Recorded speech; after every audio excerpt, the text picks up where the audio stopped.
Life Over Coffee. Conversations for Transformation. Hello everyone, Rick Thomas here. Thank you so much for joining me for Life Over Coffee. I want to share with you 7 tips that will help your friends who are suffering. I trust that these 7 things will be very practical. In fact, you will benefit from them, of course, but also want to provide hope and help for you and for others. That is our tagline. And so I trust that you will take these 7 tips, and as you engage your friends who are going through situational difficulties, relational problems, things that are happening to them, I trust that you will be able to serve them well with these 7 tips that I'm going to give you. Before I get into it, though, I want to share some exciting news from our ministry. We have just released our first topical course. This is something that has been on my heart for many years now. It was probably 13, 14 years ago when we started our mastermind training. That is our massive program that teaches people how to do discipleship or biblical counseling. It is a 2 to 4 year course depending on the pace that you have. But I also wanted to create topical courses, just singular standalone courses that people could take at their leisure on a varied number of different topics, things that apply to our lives. And so I have just completed our first one, and it is on the universal condition of fear of man. All of us struggle with insecurity to varying degrees. Some people call it peer pressure, others call it codependency. The Bible calls it fear of man, where we are managed by the unwanted opinions of other people. Now, that is an awful thing, and some people really struggle more than others. And so I wanted to create something that would be a super practical tool that someone can do all online at their own pace, and it would be very practical to help them to overcome this problem. Now, who is this course for? Well, I titled it No More Fear, Breaking Free from the Unwanted Opinions of Others. And it is for any counselor who's helping someone working through fear of man, any pastor, for anyone in your church or a small group leader. It's really for any Christian who struggles with insecurity, always concerned about what other people think about them. And so I trust that you would take this course. There's a link. Go to courses. It's in the navigation bar at lifeovercoffee.com.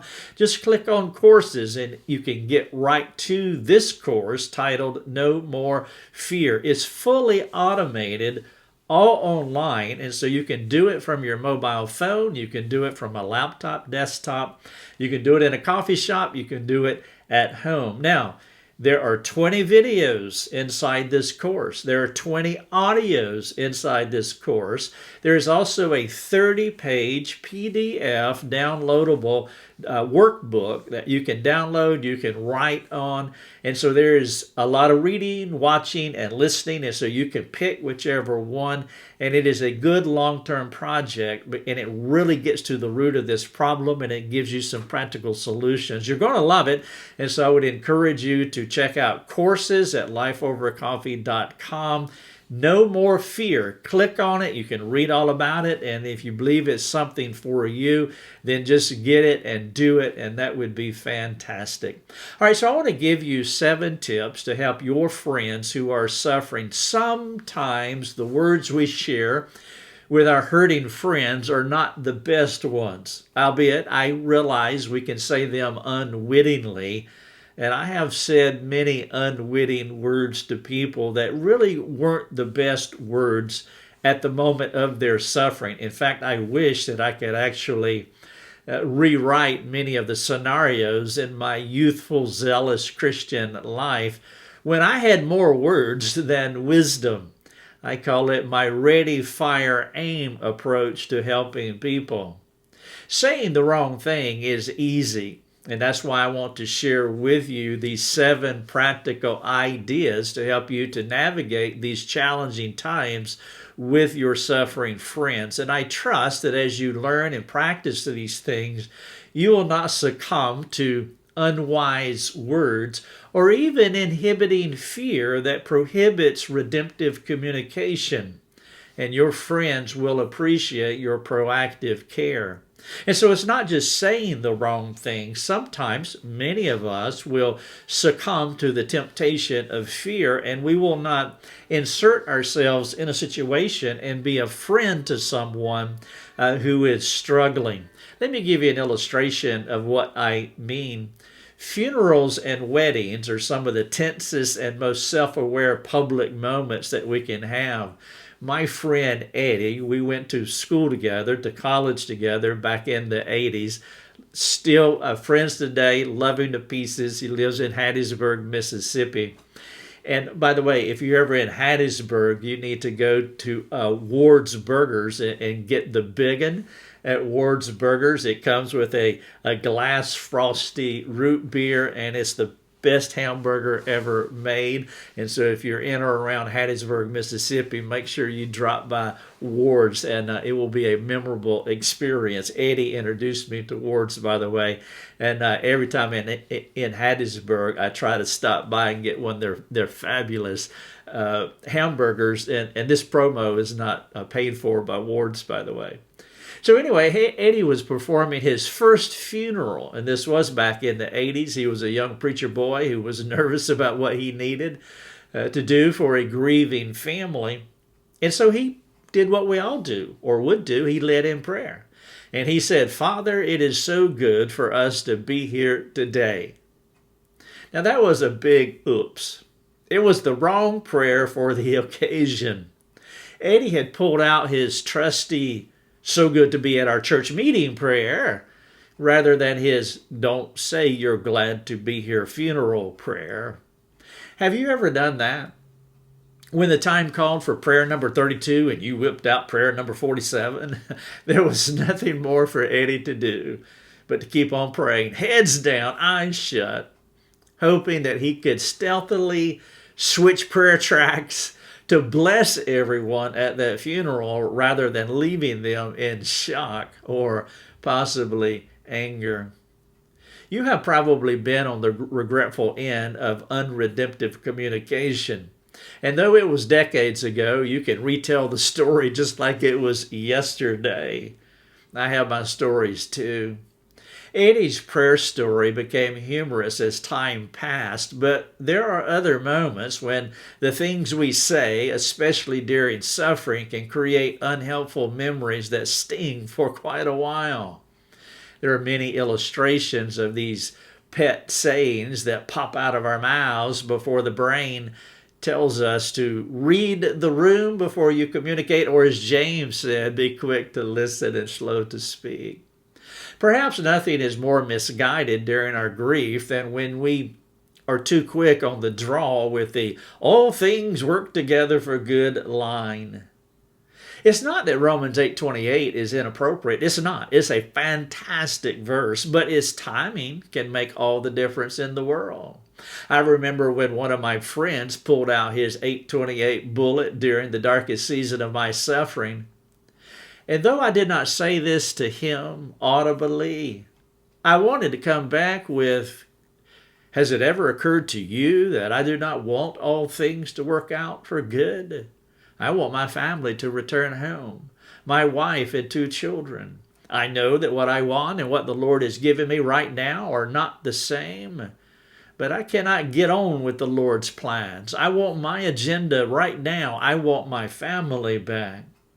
You see, when the hurt is that deep, we can dismiss sound theological judgment because we want a quick fix. I was wanting a quick fix. Sound theological judgment does say that all things work together for good, but I was looking for the early exit, not whatever is in the mind of God about what was happening to me.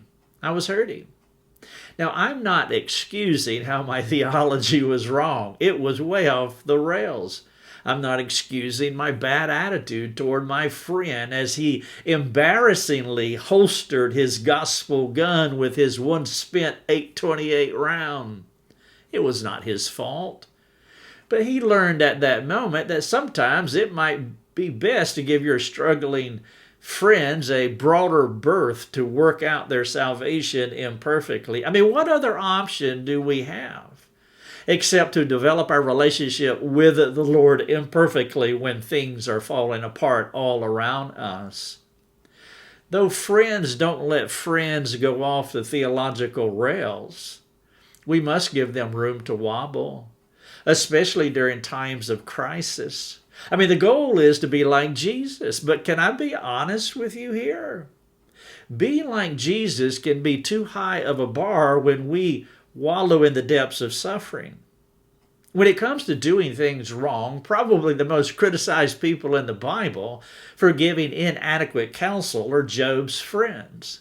Now, it does bother me just a little bit with the criticism that they receive, because I'm not sure that we, or maybe I should say especially me, could do much better than Job's friends. And so I feel for his friends in a similar way that I feel for Adam. I mean, who wants to be known as the guy who messed up the world? Imagine if we called it the fall of Rick in the garden rather than the fall of Adam. We're all in this mess because of Rick. We would no longer be Adamic people, but we would be Ricket people. I wonder what it will be like as we walk by Adam in heaven. Or what about Job's friends? Branding and identifying people for their mistakes is easy to do. What if we leveled the playing field by assessing our competence to bring quality soul care to a man who lost his children, lost his cattle, lost his livelihood like Job? What would your counsel be to our old friend Job? How would you walk him through his ordeal? Would you say the wrong thing, or would you succumb to the temptation of fear and not talk to him at all? When you see Job sitting across the room at your church meeting, do you just ignore him because you let fear take hold of your heart because you don't want to say the wrong thing? Well, if we continue to care for people, it's inevitable that we're going to provide inadequate guidance in the future, especially when we must come alongside our suffering friends. I mean, what are our choices? Don't say anything? Never helping anyone? Please do not succumb to that fear. Or do we step into these moments trusting God while knowing that, well, we might not wordsmith the problem correctly? I do not have an exhaustive list of helpful ideas for you, but I believe that these 7 things will serve you as you interact with your friends through their situational challenges. Now, what I hope is that you will add a few things to my list once we are done here. All right, so let's start with number 1. 7 things, practical things to help your suffering friends. Number 1, no S word. Now, perhaps your struggling friend did sin somehow, and maybe your struggling friend is reaping personal suffering because of his sin. It does happen. If your friend did wrong and he's reaping from his transgressive sowing, there will be a time to talk to him about the repercussions of his sinful actions and also a pathway to repentance. But we want to pace ourselves by working a biblical sequence, a linkage that ensures the sufferer is in the right place to reflect on what you're saying and to be able to take action for what he did, bringing up his sin, the S word, as a first call to action could prove to be careless more often than not. Of course, it could be that there was no sin committed, like in Job's case. Now, if he did not sin, then doing what Job's friends did, what they eventually did to him, is wildly inappropriate. They were giving him terrible counsel, for the most part. The most important S word to think about during suffering is suffering. That's the S word you want to think about.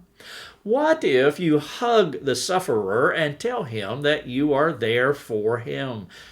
Now think about this. Being there is where Job's friends got it right. They did well by being there initially and not saying anything. They silently sat with their friend. The text says it this way in 2:13, and they sat with him on the ground 7 days and 7 nights, and no one spoke a word to him. for they saw that his suffering was very great. Job's friends got it right in that moment. 7 practical things to help your friends who are suffering. Number 1, no S word. The S word is sin. There is a time and place to talk about that, but not initially. Number 2, be with them. You see, Job's friends were wise. Being there can make all the difference in the world. There is something sacred and holy about being with another image bearer during their time of suffering. God with us. That's what we read in Matthew 1. By the way, in Genesis 39, it says that God was with Joseph. Now remember the context there. That is when Joseph was right at the height of his suffering down in Egypt. And the text says God was with Joseph. Those 2 words, with Joseph, are just absolutely profound. And God with us is a significant aspect of the gospel. It's something beautiful that we want to imitate with our suffering friends. Be with them. That's point number 2. My friend Randy was Jesus to me, just that way. The painful reality of what was happening was rolling over me as the bad news was rolling in. Late one night, Randy knocked on my door. He said he was not sure why he came other than the Lord placed me in his heart. He hardly said anything else to me that night. I was hysterical. Randy was quiet. And though it was 1988, I am still comforted by his presence that evening. It had to be an awful scene for him as I was pounding my fist against the brown paneled walls. He was on his knees, pleading with the Lord. And I was walking around pleading, and let's just say I was pleading in a different kind of way. His approach was more sacred than what I was doing, though having him there did put a governor on my discombobulated heart and out-of-control tongue. Randy was with me, a stable and steady soul, comforting a hysterical friend with his quiet presence. Point number 1, no S word. Point number 2, be with them. The third thing that you can use to help your suffering friends is, I'm going to call this story mappers. And what I mean by that, don't do that. Too often in our effort to relate to others, we begin telling them our stories. Let me tell you about my experience. Imagine sharing a wonderful memory with a friend, and in their desire to connect with you, they override your story, telling you about their fantastic experience. Let me tell you about my trip to Disney World. Well, you just quietly set aside whatever you are anxious to share, and you go ahead and make it all about them, since they are making it all about them. Now, there can be a place to connect to another person with your life's narrative, but it is more important to dive into their story and listening to their suffering, whatever it may be. Sometimes you will hear this when people say, I know how you feel, and then they launch into their experiences. The truth is, the Comforter does not know how you feel. Not precisely. Personal suffering is unique to each person, and the Lord uniquely relates to each of his children uniquely. It is impossible to accurately know how they feel or what they think because there are too many variables. By the way, this is one of the reasons that people will disqualify themselves, step back, stand back, and not say anything to them because they are aware that they don't know how they feel. But again, that is not the right response. And so rather than mapping your story over their story, the most important thing to do is to find out what they think about their situation. By the way, if you struggle with that fear that you're not engaging, just step into their story and ask them, what is going on? What do you think? How do you feel? As appropriate and when suitable, you begin to draw the hurting person out. Try to understand how the Lord may be relating to them. Listen to their suffering. There's a lot to learn. And guard your heart against mapping your experience over their experience If you don't guard your tongue, you may begin to give tips that work for you while missing the things the Lord wants the other person to hear and do. Here's the key idea. He's writing a story in their lives, and that is not your story. Number 3, story mappers. Don't be that person. Number 4, give them room. Nobody suffers perfectly. While Randy was with me, he could not console me.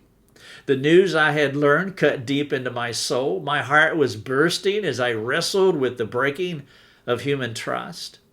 Randy discerned this, and he gave me space and time to be imperfect. Giving imperfect people room to wobble can be wise. Expecting them to respond with Christ-likeness is expecting too much and can burden them to be what they can never be at that moment. Perhaps you have had this experience. The pain was too much or the disappointment too deep. You knew what to do, but it was a bridge too far at that moment. Now, I am not making a case for allowing a person to sin, but it may be possible for you to overlook what they are doing, especially if it is an episode rather than a pattern. You must consider their trajectory. Do they want to do good? I mean, is that who they are? But they are struggling right now.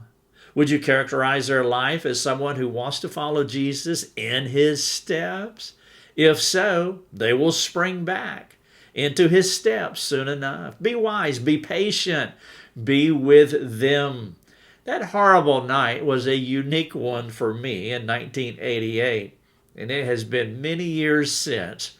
And I have yet to walk through my house again, beating my fist into the walls again. Randy gave me room to wobble. Number 5, remind them of God. Now, hopefully you will have the opportunity to begin realigning their theology, especially their theology of suffering. Nobody wants to suffer, and everyone does, Christian and non-Christian. But the difference in how Christians suffer is that we suffer with hope. But hope seems to escape when the things are the darkest. And so carefully realigning the sufferer's heart to the light of the gospel is a gift that will set them on a new trajectory and teach them how to suffer well. If you know them and you're not planning on popping in and popping off with your 828 bullet, then do not refrain from giving them sound biblical wisdom like Romans 8:28 at the right time. You see, it's not that the text is wrong, but the timing could be. They must hear that our good Lord is sovereign and he is working good in their life. Now, more than likely, your friend will already know this, though he may not have this at the top of his mind at the moment of his suffering as he is bottoming out. And so guard against coming up with something new, and that is a temptation, by the way. Sufferers do not need anything new. They need something old, something tried, something true. They need to hear the trustworthy gospel message again and again. One of the most effective ways to connect with an individual is by speaking to their understanding and experience, speaking to what they already know. It's already in their mind, and so you just want to connect with what they already know. The Lord does not need our sophisticated theological nuance in a new way. Be plain, be clear, be simple. Tell them about God. That's number 5. Number 6, give them hope. God's word brings hope and help to the hurting soul.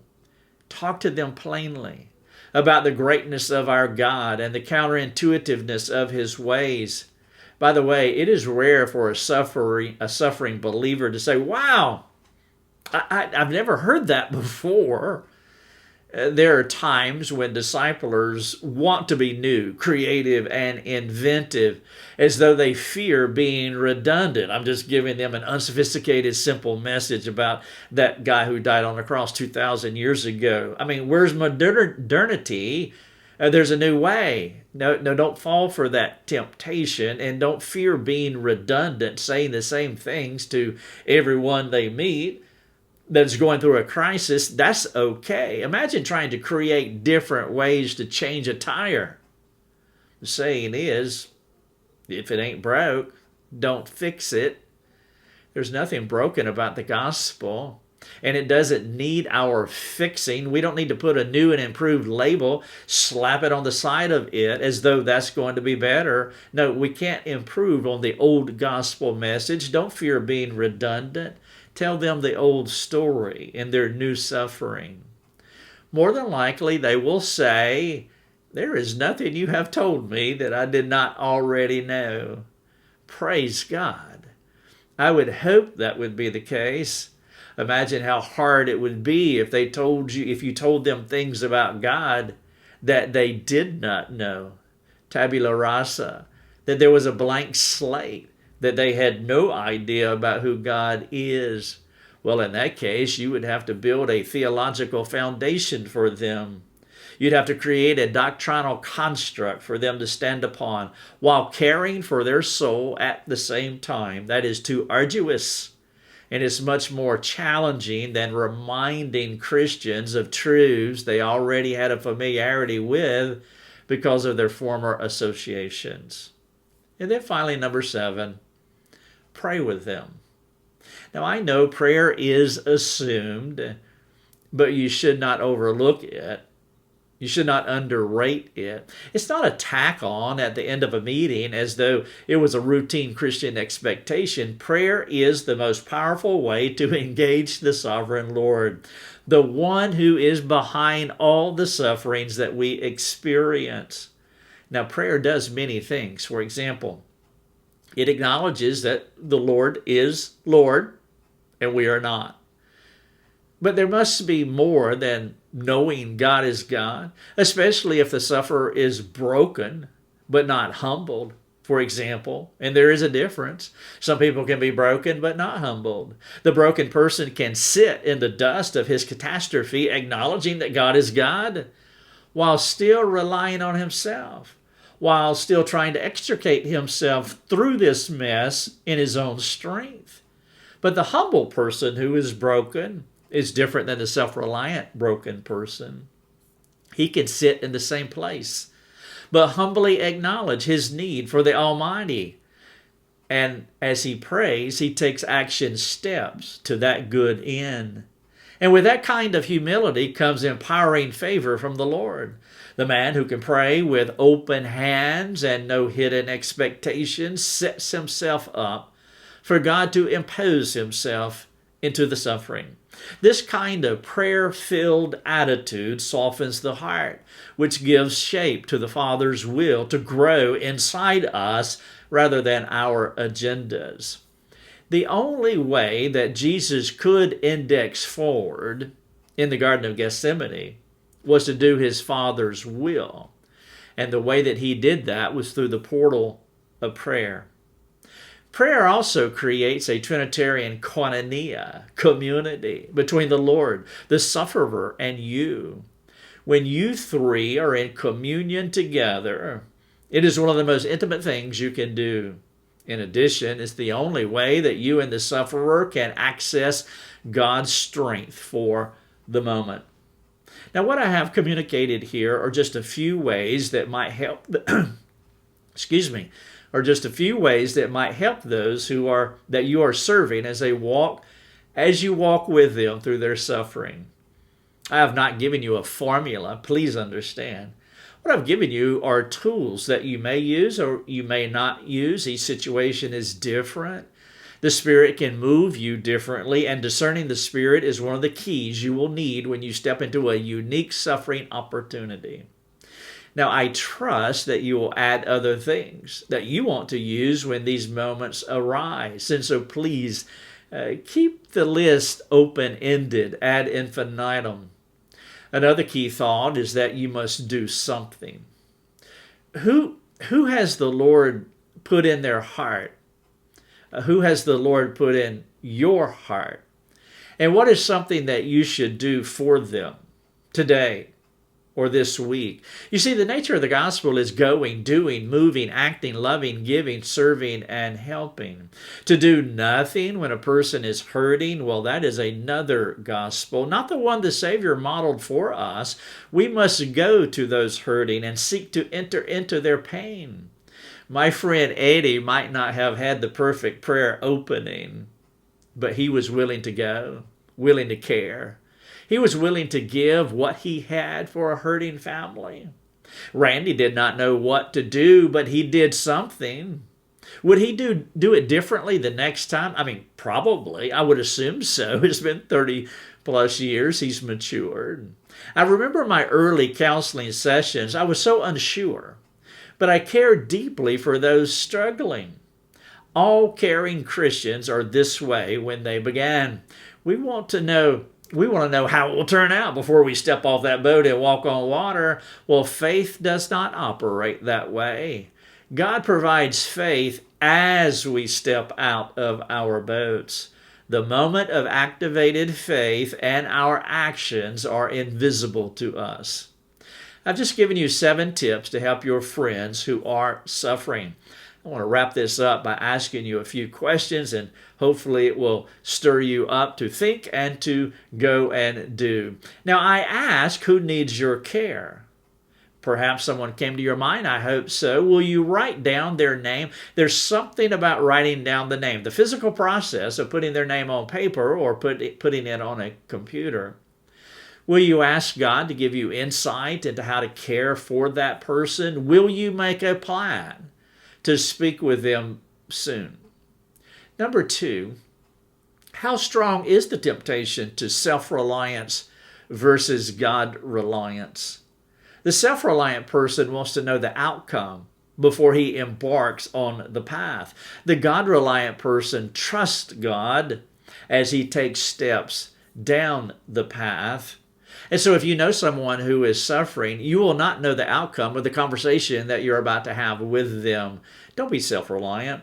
Be God-reliant. Step into it and trust God to give you the words that you need and to take that relationship just a little bit deeper. Number 3, do you believe you have to get to a specific level of Christian maturity before you can care for the hurting? Now, if you answer yes to my question, then I want you to answer this one. Would you discourage the woman at the well who had just met Jesus about 30 seconds ago and could not refrain from telling all of those in the town who were caught in captivity how to be free? You see, she didn't know a lot. She knew virtually nothing. But she was walking by faith, and so she stepped into the moment. The question is, do you believe that you have to get to a specific level of Christian maturity before you can care for the hurting? Number 4, who was a person that cared for you when you were hurting? Perhaps they did not say it the right way. Maybe they didn't do it the right way, but they cared about you. What if you contact them? Let them know how much you appreciate them reaching out to you. Again, this is 7 tips to help your friends who are suffering. Don't forget about our course, our topical course, No More Fear, How to Overcome the Fear of Man. Go to the course link in the navigation bar, click on it, and it will tell you all about it. And if it's a good fit for you, go ahead and take it. God bless. Thanks for joining us. Learn more and get access to other resources at lifeovercoffee.com.